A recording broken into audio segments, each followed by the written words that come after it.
There's something about a big brown box. Whenever I receive one of these, I know I bought something from a good reputable company. It's amazing how the quality of the product you're receiving can equally be shown by the quality of the packaging you receive, just leading to a good positive buying experience. And this little package was no exception. In this episode, I picked up an interesting little pocket watch that I found on the internet. I've always wanted a watch by this brand, and I've always wanted an interesting little attribute that this watch has. And I guess I was just lucky. I found this watch with both. Welcome to another episode of PocketWatchTime. My name is Patrick W. And on today's episode, I'm going to show you an interesting pocket watch. Save the laughs, but this watch is made by the Ball Watch Company. It's sad, but not every watch company can have a great stellar name. In this case, this watch is named after its founder, and sadly, his last name was Ball. Similar to another brand's founder that we'll talk about a little bit later, Webster C. Ball kind of found himself in the pocket watch business. He initially started as a jeweler, and somehow after a train accident, he got recruited to, well, try to solve the mystery of why trains collide. I have no idea how and why they picked this guy for that job. But they did, and I guess he was pretty good at it. Enough that he made a list of standards that eventually would be called the Railroad Standard. And these standards would be incorporated into the backbone of every pocket watch that was used on the railroad.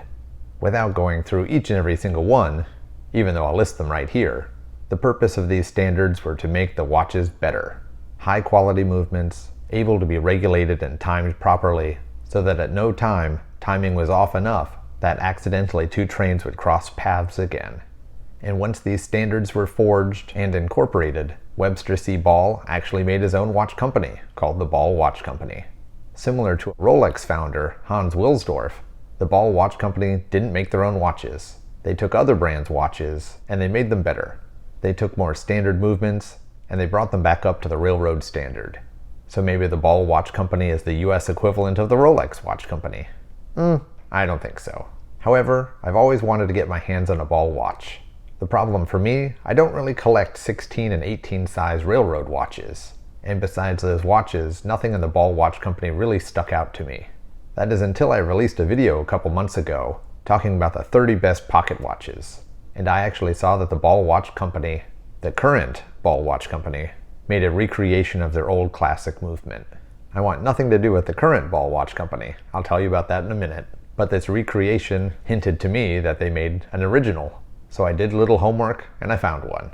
If you haven't noticed by now, what makes this original a little bit unique is this weird seconds hand, or actually a seconds disc.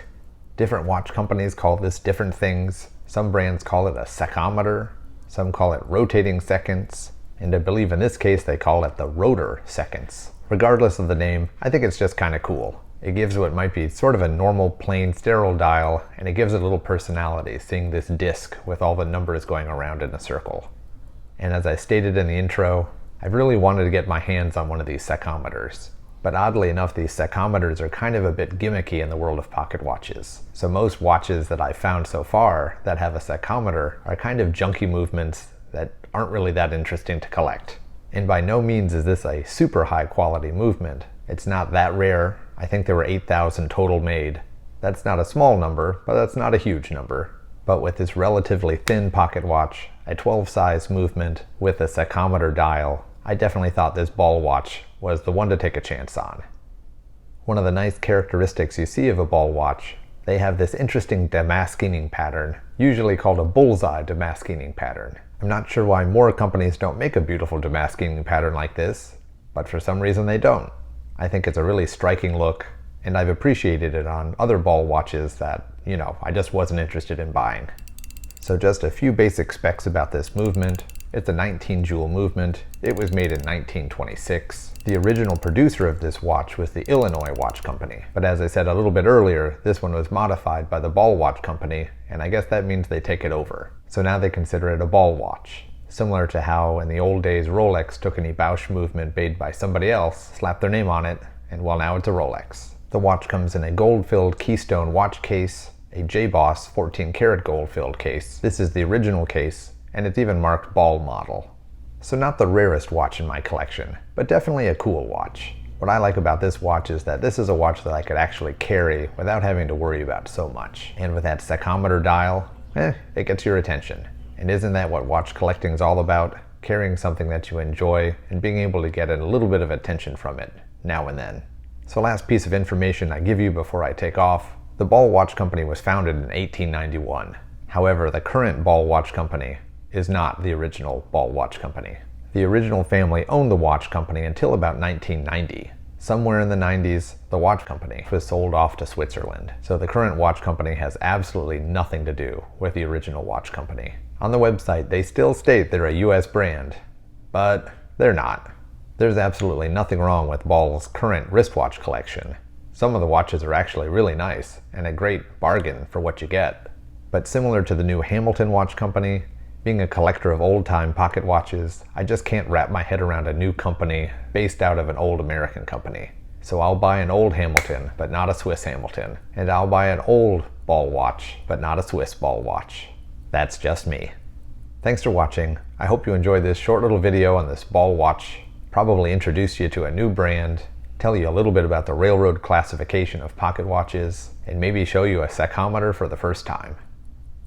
I'll see you next week with a new episode.